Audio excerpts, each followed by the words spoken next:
स्वागत है आपका फसल क्रांति में। मैं हूं आपके साथ फिजा काज़मी। हम मौजूद हैं मेज समिट में। यहाँ पर हमारे साथ मौजूद हैं डॉक्टर नचिकेत कोतवाली वाले, निदेशक हैं। सर बहुत बहुत स्वागत है आपका फसल क्रांति में। सर मैं आपसे यही जानना चाहूंगी कि अभी जो इंडस्ट्री में, मेज इंडस्ट्री में क्या कुछ चेंजेस की जरूरत है और क्या हालिया सिनेरियो आप देखते हैं? देखिए, मेज में सिर्फ इंडस्ट्री में ही नहीं बल्कि पूरा जो वैल्यू चेन है उसमें भी कुछ बदलावों की जरूरत है और कुछ अच्छे बदलाव आए भी हैं। अगर मक्के की बात करें तो मक्का इस देश में तीसरी सबसे बड़ी फसल है और हम अभी लगभग 50 मिलियन टन तक उत्पादन में पहुंच चुके हैं।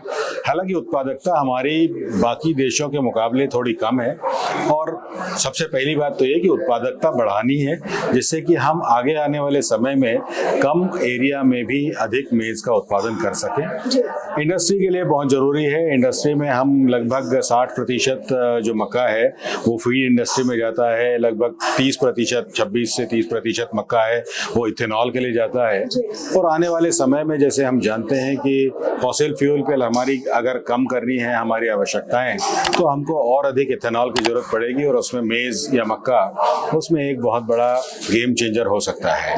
साथ में ही मक्का जो है ये केवल फीड और फूड ही नहीं बल्कि फाइबर, फ्यूल और फॉडर, ये और भी सेक्टर्स हैं। इन सेक्टर में भी मक्के का बहुत जरूरत पड़ती है और इंडस्ट्री इसके लिए रेडी हो रही है समय के साथ। जिस तरह सर आपने बताया कि अभी हम देख रहे हैं कि गवर्नमेंट भी हमारी एथेनॉल पर काफी ज्यादा गौर कर रही है, वहीं औद्योगिक क्षेत्र भी बढ़ चढ़कर इसमें अपनी भागीदारी दिखा रही है। लेकिन जब हम बात करते हैं किसान की तो फार्मर्स उसमें कहीं ना कहीं अभी उस सिनेरियो में नहीं ढल पा रहे। तो आप क्या ऐसा फार्मर्स को बोलना चाहेंगे, हमारे जो किसान भाई आपको देख रहे हैं, कि वो किस तरीके से मक्के के उत्पादन को और बढ़ा सकते हैं? नई टेक्नोलॉजी है उसको उसमें इंडल्ज कर सकते हैं, क्या चेंजेस जरूर रिक्वायरमेंट है अभी? देखिए, रिक्वायरमेंट सबसे पहले तो ये है कि जो नई वैरायटीज हैं, जो उन्नत किस्में हैं, उनका चयन करें। सबसे पहले आपको किस कार्य के लिए कौन सी किस्म लगानी है वो देखना पड़ेगा। साथ में कॉस्ट ऑफ कल्टीवेशन कम करने के लिए मैकेनाइजेशन जो है वो बहुत जरूरी है। एप्रोप्रिएट साइज राइट मैकेनाइजेशन जो जिसको हम कहते हैं,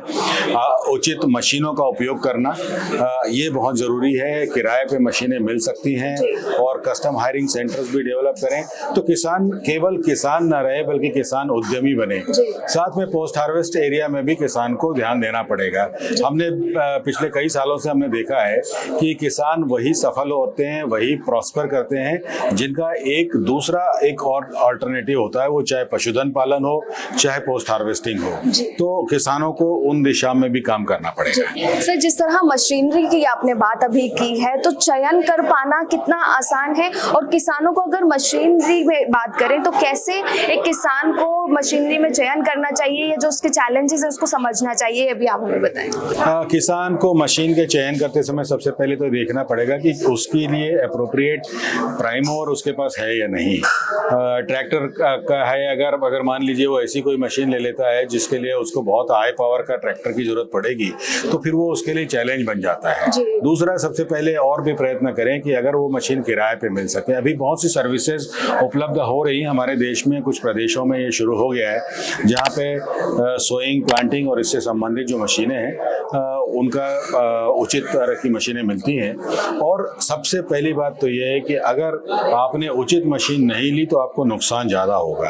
अब उचित मशीन कैसे चुने, इसके लिए अभी 1 मिनट में तो सब नहीं बता सकते हैं, लेकिन हाँ, इसके लिए अभी जैसे थोड़ी देर पहले पीके सिंह जी बता रहे थे कि भारत विस्तार एक जो ऐप भारत सरकार ने लाया है, ये इसी काम के लिए जो एक्सपर्ट सिस्टम है जिसमें आर्टिफिशियल इंटेलिजेंस के द्वारा, जिसमें कि चैटबॉट की तरह से आपके प्रश्नों के जवाब दिए जाएंगे। इसके अलावा भारतीय कृषि अनुसंधान परिषद यानी कि ICR जो है, इसके अलग अलग इंस्टीट्यूट्स हैं, उनकी वेबसाइट पे भी हमने इस तरह के छोटे छोटे एप्लीकेशंस दिए हुए हैं जो कि आपको मशीन के चयन के लिए आपको पूरी तरह से गाइड करते हैं। बहुत बहुत शुक्रिया सर हमारे साथ जुड़ने के लिए। तो सर ने हमें बताया किस तरह से मेज इंडस्ट्री में अभी चैलेंजेस हैं और कैसे बदलाव आ रहा है, और फार्मर्स जो हमारे भारत के हैं उनको, किसानों को किन विशेष बातों का ध्यान रखने की अभी जरूरत है ताकि उनका उत्पादन बढ़े और उनकी जो आय है वो डबल हो सके। कृषि से संबंधित और भी तमाम जानकारियां आप तक पहुंचाते रहेंगे। आप जुड़े रहिए फसल क्रांति के साथ।